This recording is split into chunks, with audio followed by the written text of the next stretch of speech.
and welcome back to another segment of Burnt Coverage. I am your host, Joel. And I'm Curtis. And we are your go-to source for daily and weekly fantasy plays. And right now we're going to cover some tight ends. It never gets old. Sounds weird. Covering some tight ends. Yeah. Am I leading off or you? I'll go. All right, go. You got me all excited about this tight end thing. I'm going to shock the world and go with the tight end probably many of you have never heard of, Rob Gronkowski. I know, it's the most obvious pick in the world, but here we go, playing the Jaguars. Nobody can stop him. He's the red zone threat. We have Blunt coming back this week, but it seems like we don't really know his workload. Could be a lot, could be a little. It doesn't hurt Rob Gronkowski's chances of scoring a touchdown, though. I see easily every week 100 yards and a touchdown for Gronk's no problem. There's no reason to think at home against the Jaguars he's going to do any less than that.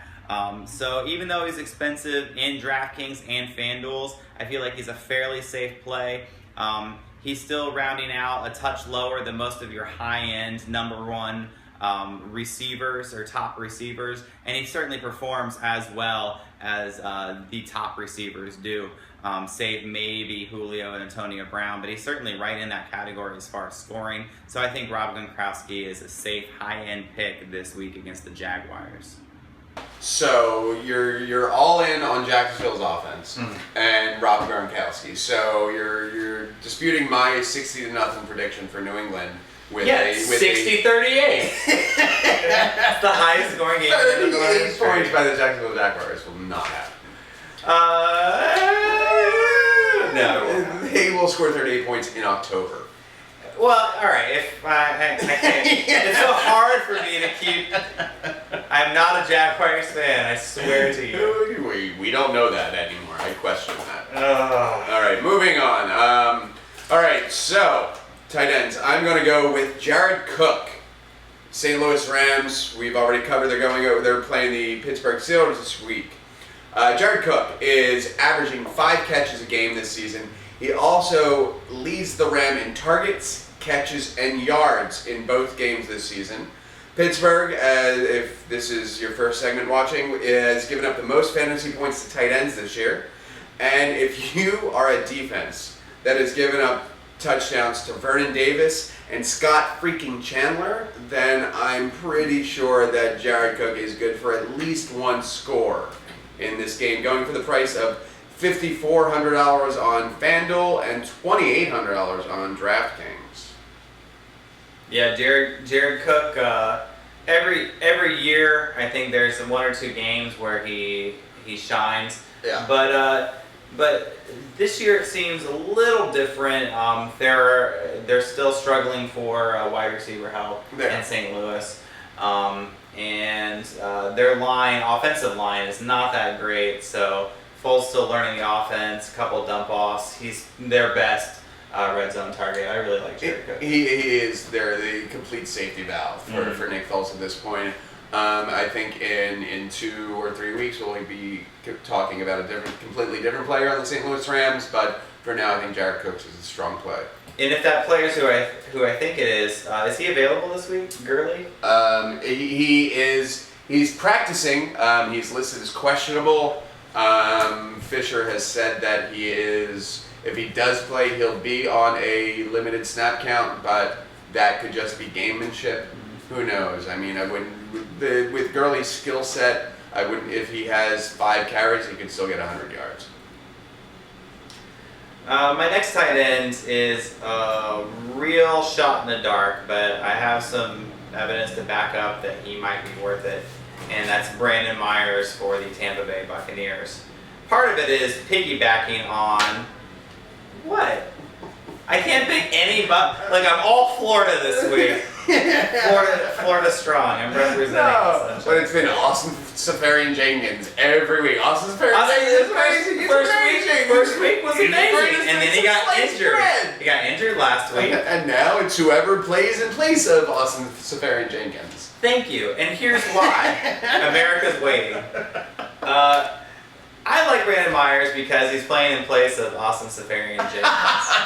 Jameis Winston loves his tight end, and that's been proven already week 1 with Austin Safarian-Jenkins. They don't have a good offensive line, so that means you have to dump it off to your safety valve. Why I like him in this matchup, first of all, price, $2,500 in DraftKings, also the cheapest tight end in FanDuel at $4,500. Offers a very nice floor. We know Jameis Winston loves to throw to his tight ends, evidenced by Austin Safarian's big game in week 1. Winston threw to his tight end more than any other quarterback in FBS his senior year, or threw to his tight end. I'm expecting Brandon Myers, who actually has a history of being a pretty good receiving tight end, to get a lot of passes thrown his way. They're gonna be up against Houston. We know Houston's line is very formidable, and Tampa's offensive line is not that good. So expect quite a few dump offs over to Myers' way. Also in the end zone, he's a big receiving tight end, so he could certainly get a look or two in the red zone if they hopefully get that close to the red zone. And Brandon Myers has had success in the past. Played for Oakland for a couple years, had 14 receptions in one game, which is the Oakland Raiders' single game record, and the likes of Tim Brown, Jerry Rice play for them. So some pretty good company that he's in there. The Bucs also dropped Tim Wright, who was successful in his own right, no pun intended, with the Bucs and the Patriots at one point.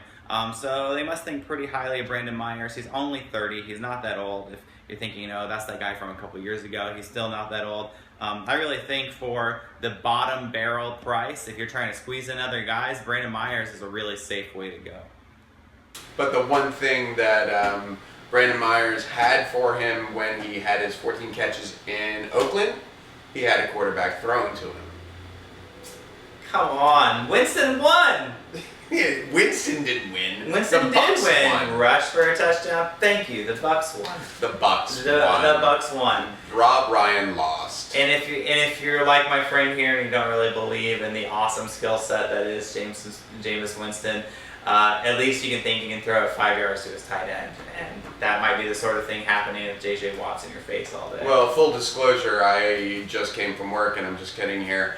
And I just got lectured by your mother-in-law for half an hour about how hard I am on Jameis Winston. Yeah, see, so, I practice what I preach outside of the show, for sure.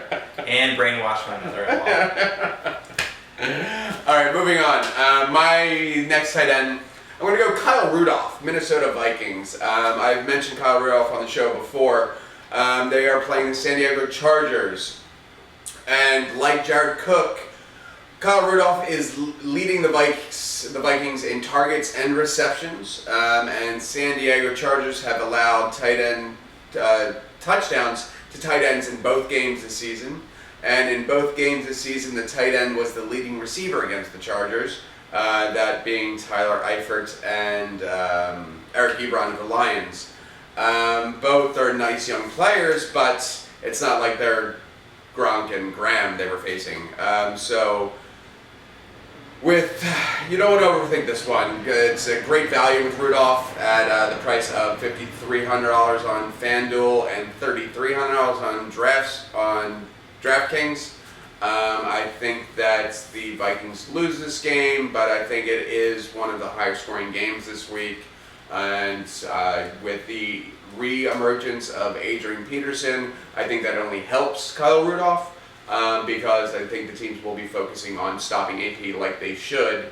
And Kyle Rudolph's only problem in the league has been injuries. He's stayed healthy so far, just a couple of nicks and dings. So I look for him to have a good game. I'm a little worried. Just I know like AP can help the passing game. Yes, but the red zone area. I can't imagine that they're not going to give the ball to AP, and he is. I don't know. I have a hard time. It's that price, like he's that mid-range guy. I'd almost rather go with Jared Cook. Yeah, but I in mean, this it's situation. you're talking about a difference of like $100 when you're talking Jared Cook. But I just think you're talking about a higher scoring game. I don't know that the Rams game is going to be going to put up a lot of points. I envision the Minnesota Chargers game. Chargers are a good offense. You think the over/under in the Chargers game is going to be more than the Steelers? Yeah, I don't have that number. Steelers Rams. I would. I mean, just in your. Yeah, I mean, I would guess Steelers Rams probably mid 40s, but I would guess the Chargers are probably high 40s over under. Prove me wrong. We'll see. Well, thanks again for joining us. Tight end segment here at Burnt Coverage. I'm Curtis. And I'm Joel. And Joel, we are social media mavens. We are on the Bookface, Burnt Coverage, and we're on the Twitter at Burnt_coverage. Tweet us or find us on Facebook. Questions, opinions, thoughts, fantasy football related preferably, but hey, whatever. And when you win $1 million this week, just make sure you share it with the little guys. And I'll give you Curtis's address in the next segment. Wait a second. Hey. Yeah. See you next time. On the couch.